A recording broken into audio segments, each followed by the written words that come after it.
Most people think they're following the Sunnah in marriage, but they're actually following culture without realizing it. Marriage in Islam was never meant to feel heavy, confusing, or emotionally exhausting. Yet many couples struggle not because they lack effort, but because the Sunnah slowly becomes secondary.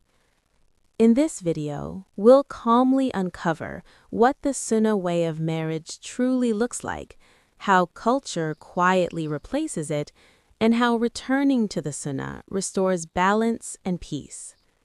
Marriage in Islam does not begin with attraction, money, or social approval. It begins with intention. The Sunnah way of marriage teaches that marriage is an act of worship, a responsibility taken before Allah. When intention is clear, marriage becomes about growth, mercy, and accountability. But when intention is missing, expectations replace effort. Many couples enter marriage focused on outcomes, not responsibilities. And when challenges appear, there is confusion instead of patience. The Sunnah places intention at the center, so marriage remains purposeful even during difficulty. One of the most ignored Sunnah marriage principles is kindness inside the home. The Prophet, peace be upon him, emphasized character in private, not dominance, control, or silence. In the Sunnah way of marriage, authority is never meant to harm. Patience never means accepting injustice.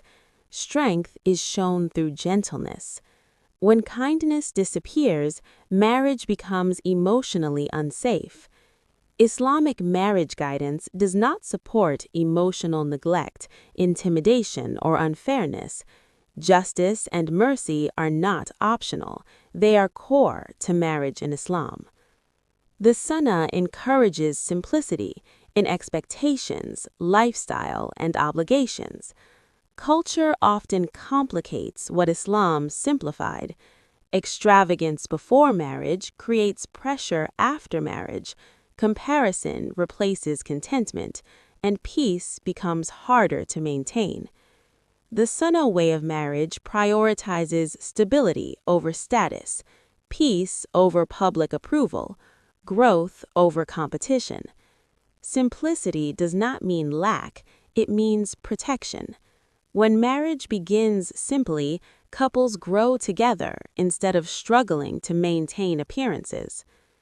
The Prophet, peace be upon him, listened, reassured, and responded with care. In the Sunnah way of marriage, emotional presence is part of responsibility. Silence, dismissal, or emotional distance slowly damages trust. Marriage in Islam is meant to be a source of comfort, a place where hearts feel safe. Emotional responsibility includes listening without dismissal, speaking with respect, being present, not absent. Ignoring emotional needs does not align with Sunnah. Tranquility cannot exist without emotional care. When the Sunnah is ignored, marriage becomes a test of endurance instead of a source of peace. Islam never taught spirituality without justice or patience without responsibility. Returning to the Sunnah is not about perfection, it is about balance. Let me ask you a thoughtful question. Which Sunnah principle do you think is most often ignored in marriages today? Share your reflections respectfully in the comments. If you want calm, authentic Islamic marriage guidance rooted in the Sunnah, subscribe to this channel. You're not alone in learning and growing. Watch the next video on your screen.